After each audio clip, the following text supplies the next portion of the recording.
Picture this. You're walking down a narrow, cobbled street right in the middle of summer, and you see a woman, just an ordinary housewife, step out of her front door and begin to dance. Silently, continuously, no music playing anywhere, no apparent reason whatsoever. This was Frau Trophäa in the city of Strasbourg around July 14, 1518. She had absolutely zero medical history of note. Her family practically begged her to come inside, but she just completely ignored them. She danced for hours, then for a full day, and then for several days. She only ate or drank when someone literally forced her to, and she only slept when her body physically collapsed. It's wild to think about, but she was the initial spark that ignited one of the most bizarre, inexplicable events in all of European history. So, what started with one silent, dancing woman rapidly mutated into an absolute crisis. Within a week, over 30 other citizens had joined in, and within a month, approximately 400 people were dancing involuntarily through the streets. 400! To put that into perspective, imagine an entire packed movie theater of people, completely caught in an unstoppable deadly fever pitch. Many danced until their feet bled, others, and this is no exaggeration, literally died from exhaustion, heart failure, or strokes. So you have to ask, how does this even happen? How does a single psychological break manage to completely consume an entire city? Well, welcome to this explainer. Today we're unpacking Strasbourg, a place that historically has been entirely defined by extreme human imagination, fierce faith, and just unyielding willpower. As we'll see, invisible psychological forces and towering physical monuments have continuously reshaped the very stones and really the very soul of this incredible place. Okay, let's dive into this. Here is our roadmap for today. First, the 1518 dancing plague. Second, diagnosing a cosmic dance. Third, constructing a heavenly Jerusalem. Fourth, flooding the city defenses. And finally, a modern imperial showcase. Starting with Section 1, the 1518 dancing plague, a bizarre psychological phenomenon. To truly grasp what happened to those 400 citizens during that terrifying summer, we kind of have to look past the medieval myths. We need to examine the very real, intensely potent psychological pressures the city was facing. Modern medicine actually has a specific term for what happened to Frau Trophäa and her neighbors: mass psychogenic illness. It's basically the clinical term for collective madness. Doctors today consider Frau Trophäa the index patient for a massive dissociative state. You see, Strasbourg in 1518 was a total pressure cooker of severe societal stress. I mean, they had just suffered through intense famine, the terrifying return of the plague, and all sorts of political instability. The whole shebang. So, the resulting contagion was what experts call a social imitative cascade. The population was already culturally preconditioned to recognize this specific symptom pattern, and the sheer stress of everyday life literally broke their collective psyche. So, faced with hundreds of citizens dancing themselves to death, the city council steps in. But their response was an absolute disaster. Following the folk medicine of the time, the authorities figured the dancers just needed to burn out the affliction. So what did they do? They actually hired professional musicians. They built temporary wooden stages in the middle of the horse and grain markets, and even cleared out guild halls to give everyone more room to dance. Actually, scratch that. It wasn't just a bad idea. They literally set the stage for the madness to spread like wildfire. The loud music and the gathering crowds only made the imitative cascade so much worse. Ultimately, they were forced to cart the survivors away to a remote mountain shrine just to exile them. Moving right along to Section 2. Diagnosing a cosmic dance, Paracelsus and the power of imagination. A few years after this whole nightmare, a radical Swiss physician and lay theologian named Paracelsus showed up in Strasbourg to investigate, and he completely revolutionized how we view the mind's power over the body. And this brilliantly illustrates the clash of eras happening in Strasbourg at the time. Look at the contrast here.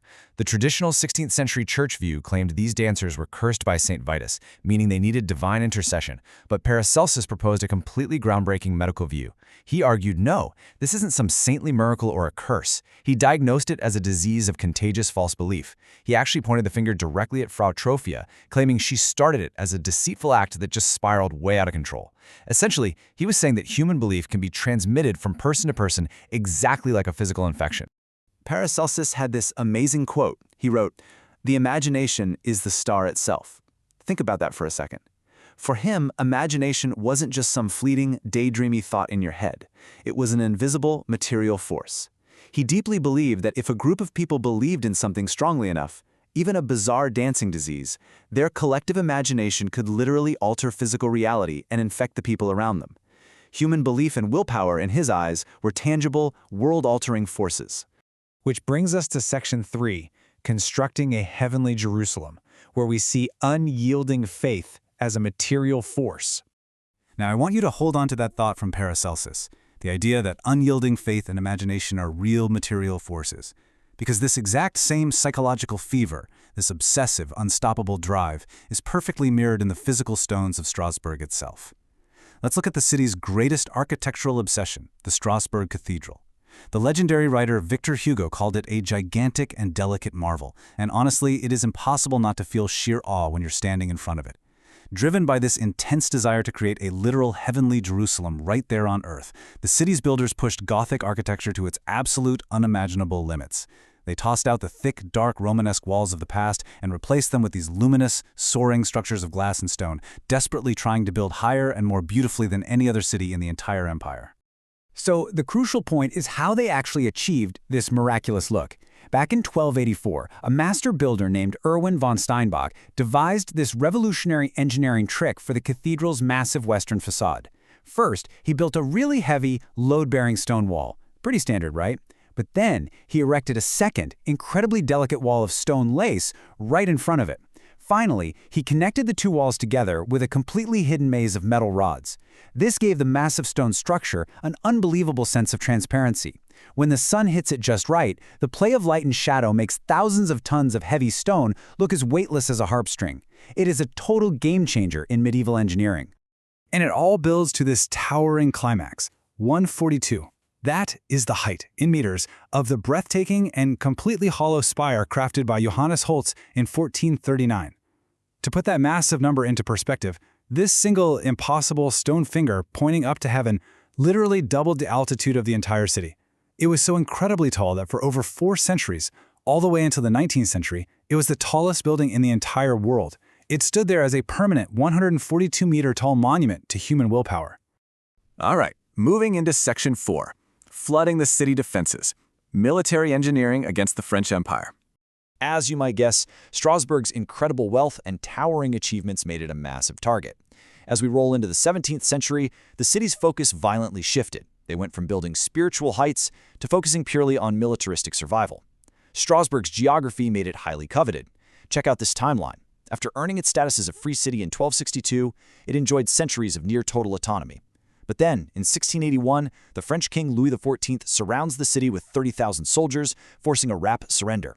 France claimed it, only to lose it violently to the German Empire in 1870. And with every single conquering empire came a massive shift in how the city was built and how it was defended. Now, what's really interesting about this is the harsh critique from Louis XIV's brilliant military engineer, a guy named Vauban. When he arrived to fortify the newly conquered French city, he took one look at the old medieval covered bridges spanning the Ile River and just showed absolute disdain. To him, these romantic, picturesque medieval towers were, in his words, no more than a hole waiting to be raised. They were sitting ducks for modern enemy cannons, a massive, glaring vulnerability right at the city's main water entrance. So, Vauban's solution? It was a marvel of destructive engineering. He constructed the Vauban Dam. But this wasn't just a bridge for crossing the river, it was a literal weapon. In the event of an attack, the military would execute 3 precise steps. First, close the 13 heavy river floodgates. Second, divert the massive, pent-up flow of the river directly into the southern plains. And third, literally drown the surrounding landscape. This would turn the land into a muddy, flooded swamp, making it completely impassable to enemy field armies and their heavy artillery. It was an absolutely ingenious strategy that weaponized nature itself to protect the city walls. Finally, we reach Section 5, a modern imperial showcase looking at the German train station of 1883. Despite all those incredible water defenses, the city eventually fell to a devastating bombardment by Bismarck's forces in 1870. The new German Empire took control, and they were absolutely determined to reinvent battle-scarred Strasbourg into a pristine, ultra-modern showcase of their imperial dominance. The crown jewel of this German reinvention was the new train station, which opened in 1883. From the outside, it looked like a beautiful Renaissance palace, but inside, it functioned like a futuristic machine. Just look at these wild innovations for the time. It was the first building in the entire city to have fully electric lighting. It featured a brilliant 2-story design to separate arriving and departing passengers, which is a standard we still use today, right? But it was also a massive strategic asset, built with hidden armored tunnels to rapidly deploy military troops if needed. They even built a lavish, heavily decorated Emperor's Lounge exclusively for German dignitaries. It was basically the ultimate flex of imperial power and modern tech. So, from a solitary woman dancing silently in a cobbled alley, to a doctor defining the physical power of the human imagination, from a towering cathedral reaching for the heavens, to a dam that could literally drown the earth, and a train station built to project sheer imperial might, it's like a giant puzzle, and it leaves us with a truly fascinating question to think about. How is the city's physical and psychological landscape shaped by the extreme beliefs and the empires that fight over it? When you really look at Strasbourg, you realize that history isn't just something stuck in the past. It's carved right into the stones all around us. Thanks for joining me for this explainer. Keep questioning and keep learning.